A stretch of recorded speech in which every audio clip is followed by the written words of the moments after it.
Welcome to the 2017 Maker Faire Detroit at the Henry Ford. It's described as the greatest show and tell on earth. So, let's go for a tour.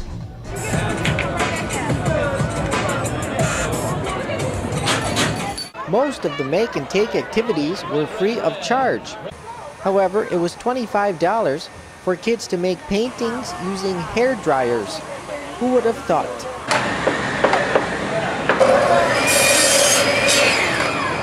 Well, I didn't know what to expect. It's my first year here.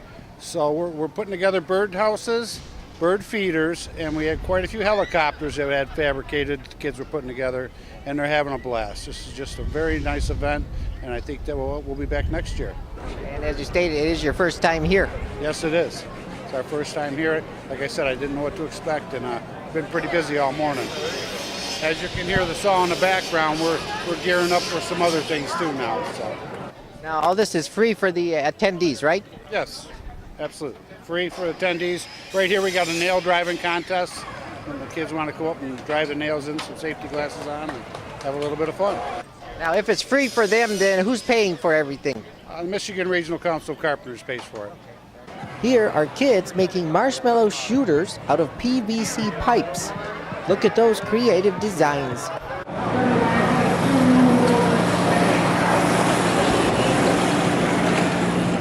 Visitors could make their own baskets inside the Build Bazaar tent, sponsored by Crossroad Weavers, a chartered guild of the Association of Michigan Basket Makers.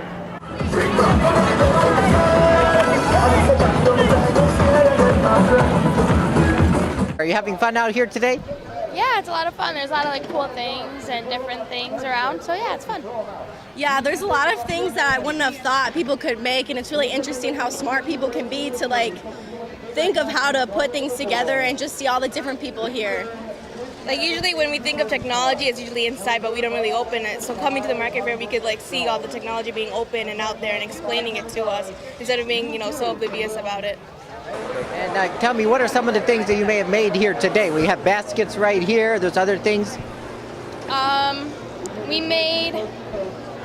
We were thinking about making a basket, like you just said, and then we played a few games. We didn't make anything, but we played a few the games that people have made, so that was fun. Just like Rochelle said, I put together that little bowling thing over there and tried making it in and putting some of the stuff over there. It's for the ball to go through, so yeah. It involves a lot of sciences like physics and playing with the physics games and trying to play with our mindset and concept with it really changes ourselves. Are you guys taking a lot of science, technology, math classes?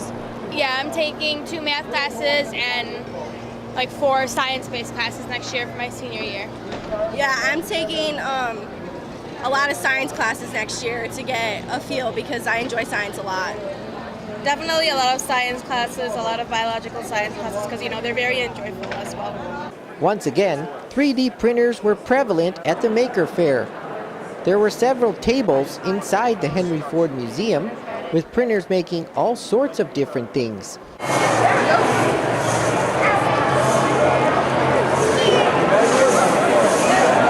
The University of Michigan Dearborn's College of Engineering and Computer Science showed off their autonomous snowplow.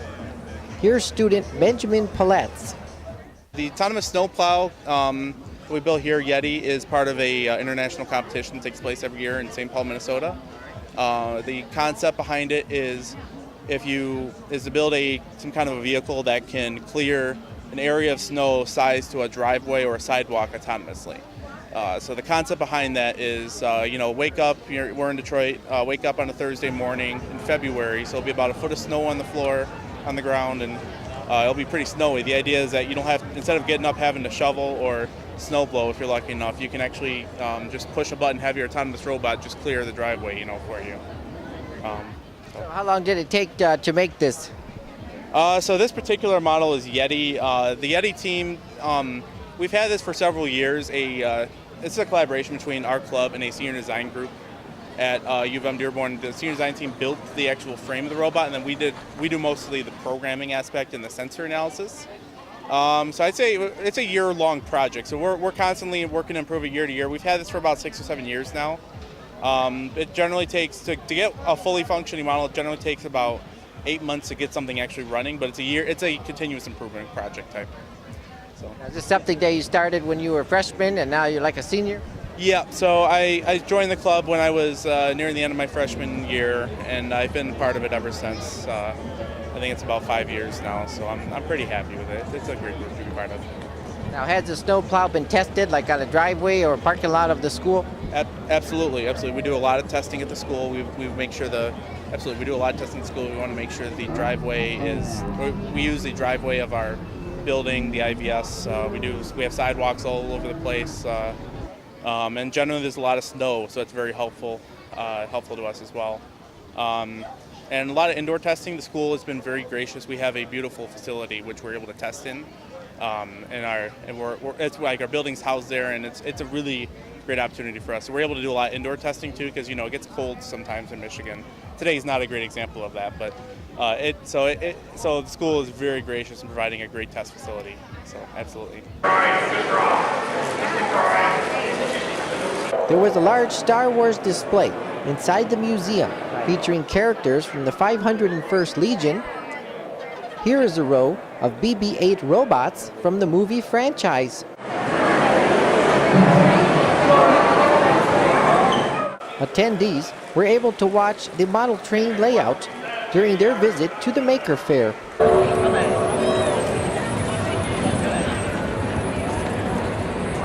There were several activities for the adults too. Alex Long and Drew Dempfer were on hand to explain the science behind home brewing. Today we're really just focusing on the process of brewing and what goes into it, on the ingredient side, and some people are asking about the chemical process and all that stuff, which is kind of cool, and just showing how easy it can be for people to do it at home.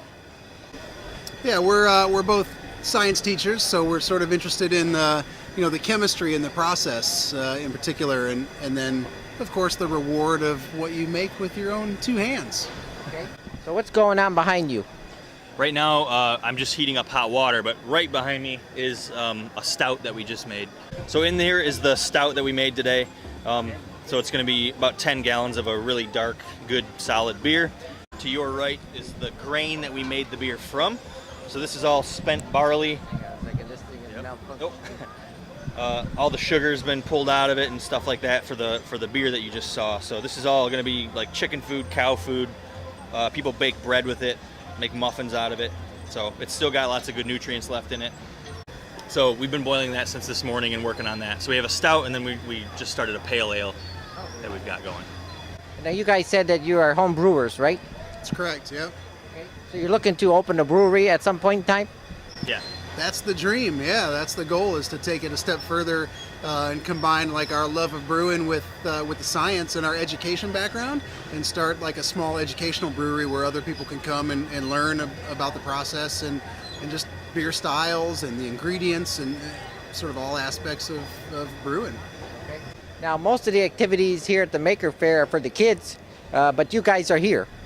Yeah, we applied for it. I just found out today that there's been a few beer makers here in past years as well. So yeah, kids have come up as well and checked out and stuff, and they've actually looked at the grain and things like that. We've talked about bread making and kind of other things you can do with the leftover ingredients after that. So yep. Yeah, Now, I mean, there's got to be something for the parents too, right? I mean, that's important. Yeah.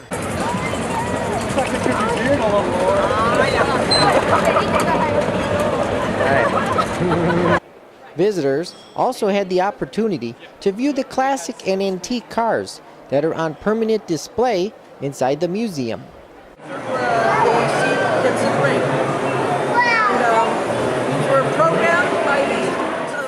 GE Digital was the presenting sponsor of this year's Maker Faire Detroit. Reporting from the 2017 Maker Faire at the Henry Ford in Dearborn, Jason Rasidlo for AmericaJR.com.